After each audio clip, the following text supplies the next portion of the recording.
Hi everybody. Today we're going to be talking a little bit about light and light's role in the process of photosynthesis. But before we do that, imagine a scenario where all the autotrophs, which is all the photosynthetic organisms on this planet, disappeared. Would heterotrophs, like us animals, be able to survive? And the answer is no, and we won't be able to survive for two reasons. First, we wouldn't have any food to eat. Remember, autotrophs produce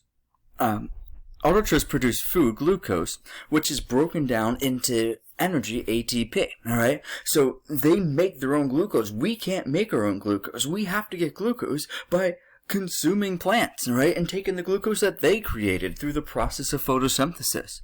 But besides starving to death, there's actually another reason that's going to kill us before starvation, right? And that's that if all the autotrophs disappeared and there were no plants left on this planet, there would be no oxygen. In fact, all of the oxygen we breathe is a waste product of photosynthesis. And remember that as plants photosynthesize, they not only make sugars, this glucose, C6H12O6 that we see right here, but they also are producing 6 molecules of O2, which for the plant's a waste product, but for us, it's necessary to survive. Right? Now, imagine that the scenario is reversed. Can autotrophs, like plants and other photosynthetic organisms, survive without animals, which are heterotrophs? And the answer is 100% yes. Alright? Remember that plants are capable of both photosynthesis and respiration.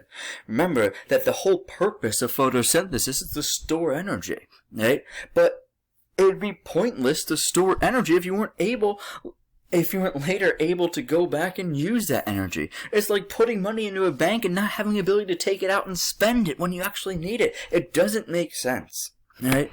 So just keep that in mind, that we need plants way more than they need us. Right? So now, plants couldn't do this amazing process of photosynthesis without light. So let's talk a little bit about light. Right? So when you shine a flashlight, right, that flashlight is giving off little particles of energy called photons, and those photons are moving incredibly fast, right? In fact, nothing is faster than the speed of light, but as those photons shoot out of your flashlight across the dark room, right, they're not moving in a straight line, right? These photons always move in a wave-like pattern, like we see in the diagram with the blue light and the red light. Alright? Now, besides color, we know that blue light and red light have another difference, right? They're both made of photons, and both of the photons are moving this wave-like pattern, but when you look at the blue light, the photons are moving up and down much more rapidly, right? The distance between the peak of one wave and the peak of the next wave is called the wavelength. Right? And the blue light has a much shorter wavelength than the red light, right? Here the photons, even though they're moving across the same speed, right, they're moving up and down much slower in the red light, and that gives it this much longer wavelength than the blue light up here, right?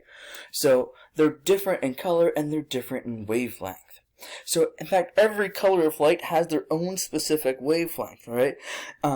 When you measure wavelength, you're measuring it in a unit called nanometers, right? Nanometers is an incredibly small unit of measurement. If you can imagine a meter, which is, a little bit shorter than 3 feet, right? And take that meter and chop it up into 1 billion equal-sized particles, now you have a nanometer.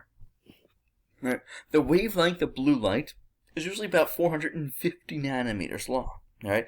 That's the distance from this peak to this peak. By the time you get to red light, the distance from this peak to this peak is about 700 nanometers. So it's a much longer wavelength for the red light. Now, plants are usually grown in just straight sunlight, right? And sunlight actually is made up of different components, right?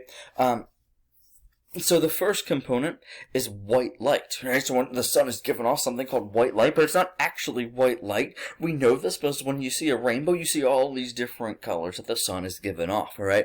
That's our visible spectrum, right? And it's the parts of the light that our eyes are able to detect, right? So on one side of the spectrum, like the shortest nanometers that we can see is violet.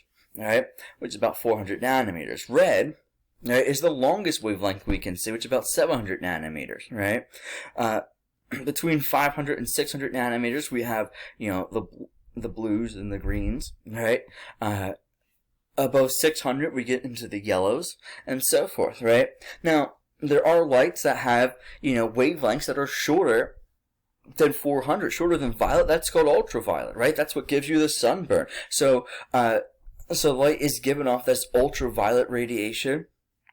Right? The sun is also giving off wavelengths of light that are greater than 700 nanometers. Again, we can't see it, all right, but we can feel it. That's infrared, right, which is the heat, right? So we feel this infrared radiation when we get hot, but we don't see it, right? And then the ultraviolet, we feel that when we get sunburn, right, because it has a shorter nanometer and more energy, but again, we can't see that ultraviolet radiation.